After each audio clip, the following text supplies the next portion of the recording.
Bonjour à tous pour ce nouvel épisode de VMR de la saison 2 qui durera plus de 3 épisodes on l'espère. Je vais être obligé de jouer les Boy Scouts et de défendre un film victime de toute une génération de poseurs en tapant sur une trilogie que j'avais pourtant bien aimée, la première trilogie Spider-Man.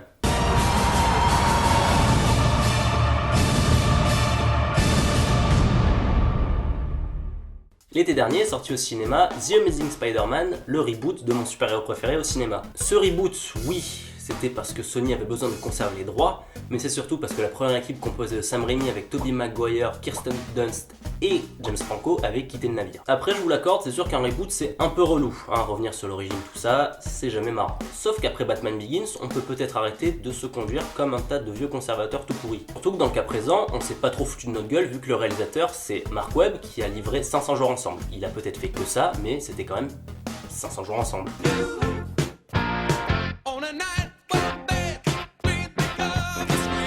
Surtout que Mark Webb a réussi à convaincre Martin Sheen, qui a joué quand même Apocalypse Now et qui est le papa de Charlie.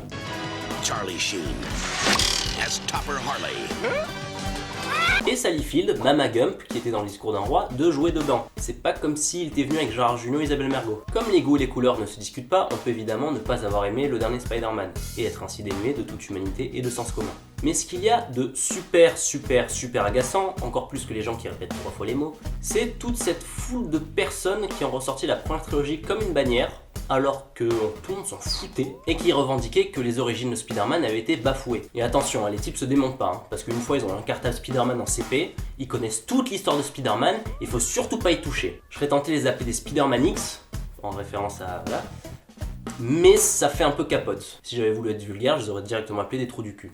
Donc, pour prouver que la première trilogie n'est pas parfaite, et par souci d'un tout petit peu de difficulté, je vais complètement occulter le troisième Spider-Man.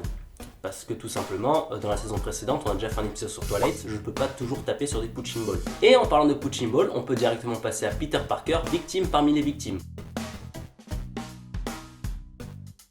Alors que Sam Raimi et Tobey Maguire veuillent une tête comme ça.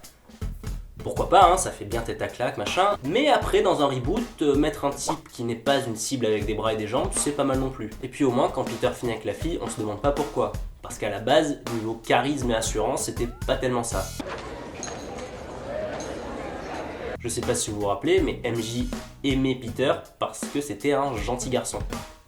Là au moins, dans le reboot, Gwen veut se le taper, pas seulement parce qu'elle a pitié de lui. D'ailleurs, en ce qui concerne Gwen Stacy, c'est bel et bien la première copine de Peter Parker. Oui, je suis sûr. Non, c'est pas MJ. Non, oui, dans la première trilogie c'était MJ, mais là ça l'est pas. Le reboot, lui, s'appuie sur les BD originales. Gwen Stacy est vraiment la première copine de Spider-Man. MJ, ça vient après. Oui, je suis sûr. Et à tous les guignols qui ont deviné que Gwen Stacy a devenir un chat noir, bah vous devinez mal, c'est pas elle. Oui, ça aussi je suis sûr, oui. Il n'y a pas qu'une blonde dans l'univers de Spider-Man. Niveau remarque qui me fait vriller, c'est aussi au niveau de la dissimulation d'identité. On reproche au niveau Spider-Man de pas savoir cacher son visage et de pas savoir planquer ses pouvoirs. Mais vous appelez ça comment? Oui, voilà. Oh oui. Oh, personne ne sait que t'es Spider-Man. Oui, vas-y, un peu de toile, voilà. Enlève ton masque. Oui, personne. Oui, sauve la rame de métro sans masque sur ton visage. Ouais, dis une connerie maintenant. Comment vous faites ça? Gymnastique, beaucoup de repos, et surtout, il faut manger des légumes verts. Et au passage, Spider-Man a toujours eu des web shooters. La toile organique, c'est aussi une invention de Sam Raimi. En ce qui concerne maintenant les méchants, beaucoup de gens ont littéralement déféqué sur le lézard, qui était, oui, un peu creux. Mais faut dire que dans la première trilogie, les méchants, je les ai pas trouvés spécialement réussi non plus. On reverra le costume du bouffon vert, le Marcel de Dr Octopus et leur réplique de méchant.